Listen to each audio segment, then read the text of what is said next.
안녕하십니까. 조선일보 경제부의 박사기자 방현철입니다. 이 시간은 받으면 많이 버는 방현철 박사의 머니머니 시간입니다. 오늘은 ETF 전문가 한 분 모셨습니다. 삼성자산운용의 ETF 컨설팅 본부장 맡고 있는 김도영 본부장 나오셨습니다. 안녕하세요. 네, 안녕하십니까. 네, 저희가 첫 만남은 아니죠? 네, 맞습니다. 지난번에 월배당 ETF 이거에 대해서 쭉 트렌드를 좀 소개를 해주셨는데 오늘 어떤 투자 트렌드를 좀 준비해 오셨나요? 네, 오늘은 제가 생각할 때는 사실 투자는 소비의 트렌드와도 연관이 많다고 생각을 합니다. 그렇죠. 네, 우리 주변에서 많이 소비하고 있는 그런 제품을 만드는 기업들을 한번 살펴보면 또 투자의 아이디어를 찾을 수 있다고 저는 생각을 하는데요. 그런 측면에서 뭐 요즘의 이야기는 아니지만 이전부터 분명히 명품에 대한 명품 소비는 꾸준히 있었던 것 같습니다. 물론 코로나 시기에 조금 뭐 침체되긴 했었지만 다시금 되살아나고 있는 분위기가 있거든요. 그래서 오늘은 명품 산업에 대해서 좀 알아보고 이거를 투자로 어떻게 한번 이어볼 수 있을지를 말씀드려볼 수 있도록 하겠습니다. 그래서 오늘의 주제는 요즘 명품 투자는 이렇게 잡았습니다. 근데 이제 명품 투자하면 이제 흔히 우리 이제 생각하기에는 뭐 샤넬백 투자 뭐 이런 거를 이제 주변에서 많이 얘기하는데 그런 얘기는 아니죠? 네, 그런 얘기는 아니고요. 다만 뭐 이제 박사님 말씀처럼 명품백에 투자해서 이렇게 재테크하는 용어들도 있지만 오늘 제가 말씀드리고 싶은 부분은 그런 명품 제품을 만드는 기업에 투자하는 기업에 대해 투자자 그런 방법에 대해서 좀 말씀드리겠습니다. 아무래도 이제 최근에 이제 뭐 옛날부터 명품 소비 그러면 많이 했어요. 근데 또 코로나 이후로도 또 명품 소비가 많이 늘었다는 얘기도 있고 그런데 우리나라뿐 아니라 이제 전 세계 명품 시장 어떻게 움직이는지 이걸 봐야 될 것 같아요. 그냥 단지 우리나라만 보면 안 될 것 같고 전 세계 이 명품 시장의 트렌드 지금 어떻게 좀 되고 있나요? 맞습니다. 우리나라도 중요한 명품 소비 국가 중 하나인데요. 1996년부터 명품 산업의 성장세를 보면 25년 이상 지난 지금까지 연평균 6% 이상 꾸준히 성장하고 있습니다. 그리고 글로벌 컨설팅 회사인 베인&컴퍼니에 따르면 2030년 명품 산업 시장은 올해보다 약 64%나 성장한 확 늘어났네요. 확 늘어나서 거의 현재 환율로 치면은 한 850조 원 규모로 크게 성장할 것으로 전망이 되고 있습니다.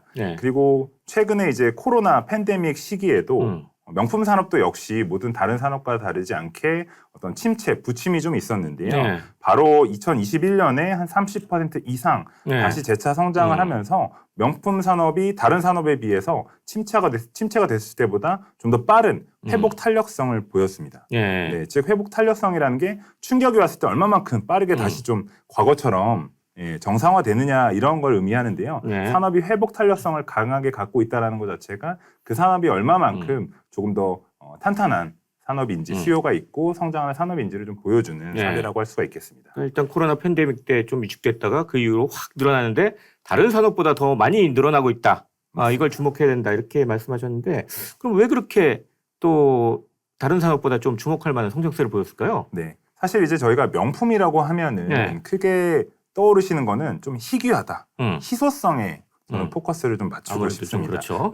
사실 저희가 주변에서 많이 볼 수 있는 걸 가지고 명품이라고 하진 않기 때문에 좀 남들이 잘 안 갖고 있는 뭐 희귀한 희소성의 좀 명품이 가치가 있다고 생각하거든요.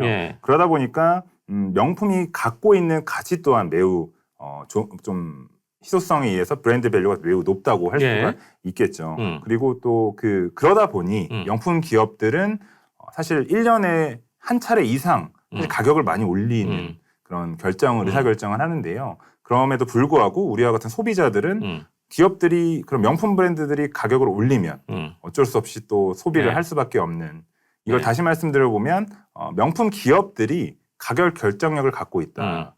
이렇기 때문에 기업이 어떤 산업의 좀 주체가 되는 거죠. 그럼 정리해서 말씀드려보면 지금 1996년부터 이렇게 명품 산업이 빠르게 그리고 좀 안정적으로 성장할 수 있는 배경에는 명품에 갖고 있는 그런 희소성 그리고 투자자들이 명품에 대해 갖고 싶어하는 그런 수요에 나아가서 기업이 가격 결정력을 갖고 있었기 때문에 이런 삼박자가 모여서 명품 산업이 쭉 이렇게 좀 성장할 수 있었다 이렇게 판단하고 있습니다. 가격 결정력이 있다 그러면 이 회사가 사실 가격을 얼마든지 좀 높게 매길 수 있는 이런 힘이 있다는 파워가 있다는 이런 얘기잖아요. 맞습니다. 그럼 앞으로도 이게 계속될까요? 이 앞으로 전망은 어떻게 네. 보는 거예요? 사실 최근에 한 2년 최근 그리고 올해에도 명품 기업들의 주가가 상당히 좋았습니다. 네. 그러면 이제 앞으로도 좀 좋을까에 대한 궁금증은 당연히 있으실 텐데요. 네. 첫 번째로 말씀드리고 싶은 부분은 코로나 팬데믹 이후에 가장 강력한 봉쇄 정책을 실시한 나라가 중국입니다. 네. 그리고 전 세계에서 명품에 대한 수요가 가장 많은 나라 또한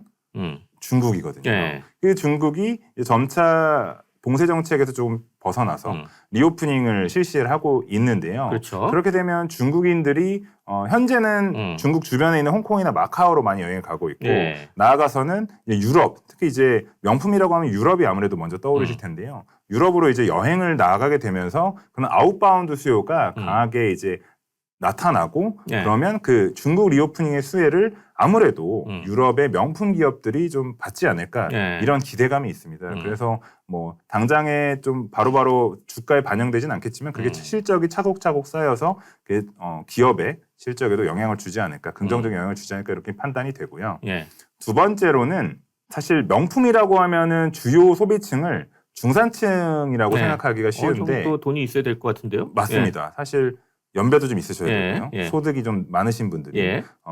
그런 분들이 이제 명품을 아무래도 수요할 수 있는 여지가 충분하실 텐데요. 최근에 들어서 나타나는 현상 중에 하나가 트렌드 중에 하나가 MZ 세대라고 불리는 젊은 사람들, 젊은 세대들이 명품에 대한 소비 또한 늘어나고 있습니다. 그거를 단적인 예로 말씀드려보면 명품 브랜드들이 이제 뭐 홍보대사라고 하죠. 이제 엠버서더들을 선정하는데 예전 같았으면 그래도 좀 중년 아니면 또 되게 인지도가 높은 좀 그래도 어느 정도의 소비력이 있다고 느껴지는 연예인들을 많이 거의 썼는데 묵직한 연예인들을 맞습니다. 많이 썼죠. 예. 최근에는 정말 10대 아이돌 아이돌들이 이제 뭐 그 홍보대사, 뭐 모델도 되고 뭐 그런 것 같아요. 네. 근데 그게 바로 그 기업이 브랜드가 기업이 생각했을 때는 소비층을 겨냥을 해야 되는데 그 10대 MZ 세대들이 또 선호하는 또 좋아하는 아이돌 어린 아이돌 가수들을 선정함으로써 분명 이게 지금 최근에 이제 명품을 소비하는 수요층이 좀 묵직했던 중산층에서 그들도 그대로 있으시지만 또 새로운 소비층이 등장했다. 추가되고 있다. 그런 것들을 좀 볼 수가 있겠습니다. 그리고 마지막으로는 사실 과거에는 저희가 명품을 사려면 백화점을 많이 갔었죠. 그래서 뭐 이제 오픈런이다 해서 이제 백화점 문 열리면 이제 달려가는 그런 현상들이 쭉 줄 서죠. 그리고 그렇죠. 줄 서고 이랬었는데 최근에는 온라인 플랫폼에서도 명품 거래가 좀 활발하게 이루어지고 있습니다. 물론 좀 뭐 사고 사례들도 있긴 하지만 온라인이 갖고 있는 저는 그거에 어쩔 수 없는 특성이라고 생각을 하거든요. 근데 어쨌든 명품을 소비하는 사람들이 과거에는 오프라인 매장에만 갔어야 된다면 이제는 온라인에서도 자유롭게 거래도 하고 당연히 이제 중고 거래도 많이 하면서 명품 시장이 좀 더 브로드하게 넓어지고 있다. 이런 말씀을 드릴 수 있겠습니다. 그 방금 이제 중국 리오프닝 경제 활동 재개로 인해서 이제 명품 소비가 이제 폭발적으로 증가할 가능성이 있다 이렇게 말씀하셨는데 거꾸로 생각하면 그것 때문에 중국 수요가 이제 안 좋아지면 침체가 오면 또 명품 수요가 위축될 가능성이 있다 이렇게도 해석이 될 수 있는 거 아니에요? 맞습니다. 또 이제 만약 중국의 경기 침체가 오면 중국의 젊은 층들도 소비를 줄이게 될 텐데 뭐 이런 리스크 요인이 있을 것 같은데요. 맞습니다. 사실 지금 말씀드렸던 MZ 젊은 소비층들은 분명히 경기 침체가 오면은 명품에 대한 소비는 줄어들 것으로 예상은 하고 있습니다. 최근에 좀 뭐 다른 산업이지만 골프 산업에서도 젊은 층들이 상당히 이제 골린이라고 불리면서 이제 골프장으로 많이 뛰어들었죠. 많이 뛰어들었다가 최근에 이제는 또 많이 좀 줄어들긴 했거든요. 하지만 저는 여기서 말씀드리고 싶은 부분은 여전히 명품 산업의 주된 소비층은 말씀드렸던 중산층 좀 소비가 여전히 좀 견고하게 있으시고 묵직한 분들이 묵직한 분들의 특징은 좀 경기 이런 순환 사이클에서도 사실 크게 영향을 받지는 않으시잖아요. 그리고 사실 어떤 명품이 갖고 있는 앞서 말씀드렸던 어떤 희소성, 명품이 내가 갖고 있음으로써 소유함으로써 만족하는 그런 소유 욕구들이 명품이 주는 게 명확하기 때문에 그런 묵직한 중산층들은 경기 침체가 오더라도 사실 여전히 명품에 대한 꾸준하게 소비를 한다. 맞습니다. 이 실제 예로 들어보면 결국에는 이제 백화점 가보시면 잘 아시겠지만 여전히 대기 번호를 뽑고서 매장을 들어가야 되고요. 그렇죠. 내가 갖고 싶어 하는 명품 가방이든 어떤 제품을 살려면 바로 사면 정말 운이 좋은 거고 대기를 또 오래 해야 되는 네. 좀 이런 것들을 보면은 또 아는 분 소개를 받아야 돼요. 맞습니다. 좋은 거 살려면. 예. 그게 되게 어려움이 예. 많은데 그 결국에는 명품이 갖고 있는 한정된 공급 그리고 수요는 여전히 견고하기 때문에 말씀드렸던 새로운 소비층인 MZ세대들이 조금 위축이 될 수 있겠지만 주된 소비층에서 여전히 그 시장을 이끌어갈 거기 때문에 중국도 마찬가지죠. 그래서 중국의 부유층은 사실 더 많을 텐데요. 인구 예. 때문에. 그러면은 사실 여전히 그 시장 경기 침체에 대한 우려는 있지만 명품 산업은 일시적인 부침은 오더라도 앞서 말씀드렸던 회복 탄력성에 기인해서 좀 더 빠르게 또 반등할 수 있지 않을까 좀 이렇게 네. 기대를 하고 있습니다. 명품 시장은 그렇게 해서 꾸준히 성장할 것 같다. 이제 이해는 잘 되는데 그렇다면 명품주 투자 이거에 대해서 투자자들이 어떻게 생각할까? 이게 또 관심사잖아요. 네. 한국 투자자들은 주로 반도체, 자동차, 뭐 2차 전지 뭐 이런 것만 주로 보는데 명품주 투자 이쪽은 어떻게 관심을 둬야 되나요? 네, 지금 박사님 말씀해 주셨던 부분이 정말 중요한 포인트라고 저는 생각을 합니다. 아무래도 우리나라 투자자분들께서는 좀 더 변동성이 높거나 네. 높은 수익률, 그리고 높은 위험을 감내하시더라도 높은 수익률을 좀 기대하시기 때문에 2차 전지 산업이라든지 아무래도 또 우리나라의 근간이 되는 반도체 산업에 대한 투자는 여전히 많으셨는데요. 네. 일단 유럽에 대한 투자는 좀 그동안은 좀 소홀해 하셨던 것도 사실이고요.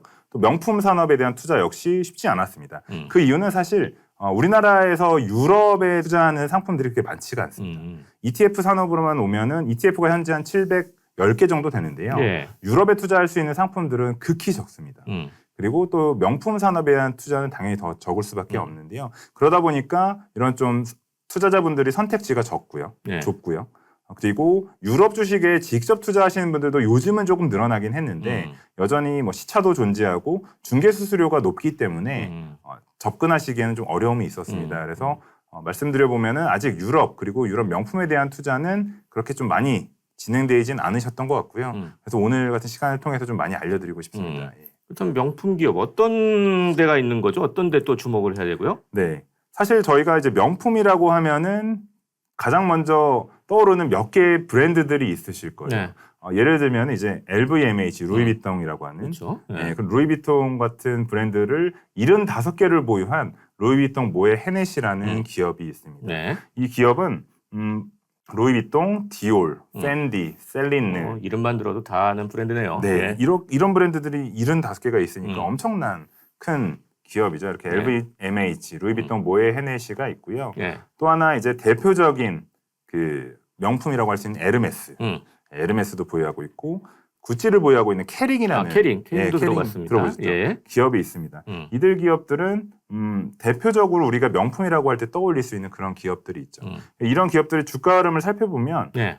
왜 지금 유럽 명품에 좀 주목을 하셔야 되는지도 잘 알 수 있습니다. 네. 그래서 말씀드렸던 루이비통 모에 헤네시나 에르메스, 캐링 같은 기업들이 연초 이후에도 두 자릿수 이상의 높은 수익률을 기록을 해주고 있고요. 네. 특히 이제 LVMH 같은 경우는 유럽 증시 최초로 시가총액이 5천억 달러, 미화 기준으로 5천억 달러 이상 돌파한 최초의 기업이기도 한 만큼 분명히 유럽에서 명품 산업에 집중해야 될 이유는 실제로도 주가 수준으로도 좀 나타나고 있는 것 같습니다. 여기 회장님, 아르노 회장님 세계 최고의 부자가 된 게 다 이 주가가 올라서 그렇다는 얘기가 있죠. 맞습니다. 예. 그런 데들이 있군요. 그 외에 더 뭐 있나요? 네. 또 대표적으로는 그 리치몬트라는 그 시계에 관련된 브랜드를 많이 갖고 있는 기업이 있습니다. 네. 저희가 뭐 이제 예물로도 많이 활용하고 있는 시계 브랜드들이 있는데요. 예를 들어 말씀드려보면 뭐 까르티에, 반클리프, 피아제, IWC 이런 좀 회사 이름 들으면 잘 모르겠는데 브랜드 들으니까 알겠네요. 네. 여러 가지 브랜드들을 모두 갖고 있는 기업이 또한 리치몬트가 있고요. 네. 또 대표적인 자동차 회사로 럭셔리카로 유명한 슈퍼카로 유명한 페라리가 또 있고요. 네. 의류 브랜드로는 또 이제 몽클레어나 버버리, 크리스티안 디올 등을 대표적인 명품 기업이라고 할 수가 있겠습니다. 예. 그렇다면 이 명품 기업에 투자하려면 어떤 식으로 해야 되는지 물론 직접 주식을 사면 되겠죠? 네. 네, 맞습니다. 사실 개별 종목에 대한 스터디가 좀 많이 되시고 네. 유럽에 대한 기업을 좀 잘 아시는 분들께서는 유럽 증시로 바로 가셔서 직접 투자하시는 방법들도 있을 거고요. 요즘은 증권사에서도 이제 계좌 개설이 좀 가능하니까요. 근데 아무래도 좀 펀드나 ETF가 있다면은 그런 상품으로 통해서 간접 투자를 하실 수가 있고 다양한 기업을 담아놓은 특징을 갖고 있는 게 또 ETF이기 때문에 실시간으로 또 거래하시면서 해당 기업에 대해서 좀 공부도 하시고 스터디를 하시면서 투자하실 수 있지 않을까 이렇게 생각이 듭니다. 네, ETF 전문가시니까 이 삼성자산운용에서도 당연히 이 관련 ETF가 나와 있겠네요. 그러면? 네, 4월 25일에 상장을 했는데요. 네. 코덱스 유럽 명품 탑10 스탁스 ETF라는 상품이 있습니다. 네, 뭐 나온 지 얼마 안 됐네요. 네. 네, 4월 25일이면 이게 어떤 좀 상품인지 좀 알려주시죠. 그러면. ETF가 갖고 있는 가장 큰 장점은 이제 종목명에서 어디에 투자하는지를 잘 알 수 있는데요. 네. 먼저 유럽 명품이기 때문에 유럽에 소재한 명품 기업들에게만 투자하는 상품이라고 보시면 될 것 같고요. 예. 또 탑10이기 때문에 대표적인 기업 10개를 엄선했다. 그래서 다시 정리해서 말씀드려보면 네. 유럽에 소재한 전 세계 명품 시장을 잘 선도하고 있는 대표적인 10개 기업에 투자한 ETF라고 말씀을 드릴 수가 있겠습니다. 그럼 그 10개 기업은 어떻게 선정을 했는지 이게 또 궁금합니다. 네, 매우 중요한 질문이셨는데요. 네. 저희 코덱스 유럽 명품 탑10 ETF에서 기업을 선정한 기준은 명품이 갖고 있는 이름에서 잘 알 수가 있겠습니다. 네. 저희가 생각하는 명품이라는 거는 세 가지 기준을 좀 만족해야 된다고 생각하는데요. 네. 첫 번째로는 명품은 역사를 갖고 있어야 되고요. 두 번째로 명품은 장인 정신이 깃든 제품이어야 됩니다. 네. 장정신이요. 네. 예. 그리고 마지막으로 이러한 명품들은 처음부터 말씀드린 어떤 희소성을 좀 갖고 있어야 그렇죠. 되거든요. 네. 네, 이러한 것들을 모두 갖추고 있는 브랜드들을 모아놓은 기업들만 선정을 했습니다.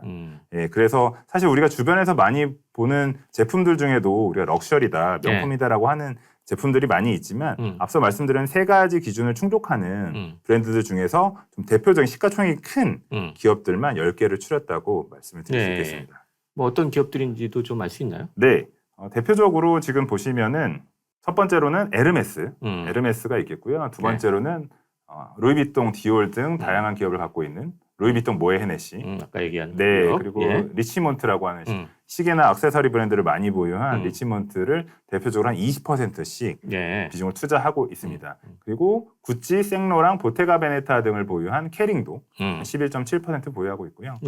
페라리, 룩소티카는 대표적인 명품 브랜드들의 그 안경, 이 선글라스 같은 브랜드들을 만들어내는 기업인데요. 룩소티카, 몽클레어, 버버리 등의 다양하게 유럽에 소재한 기업에만 10개를 엄선해서 투자를 하고 있습니다. 예.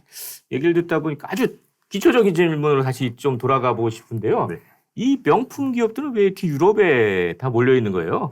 아무래도 유럽의 역사가 곧 명품의 역사이기 때문이라고 저는 생각을 하고 있습니다. 네. 유럽을 중심으로 세계 문화 예술사가 사실 꽃피우기 시작했고 많은 예술들이 유럽을 중심으로 이제 개화를 많이 했는데요.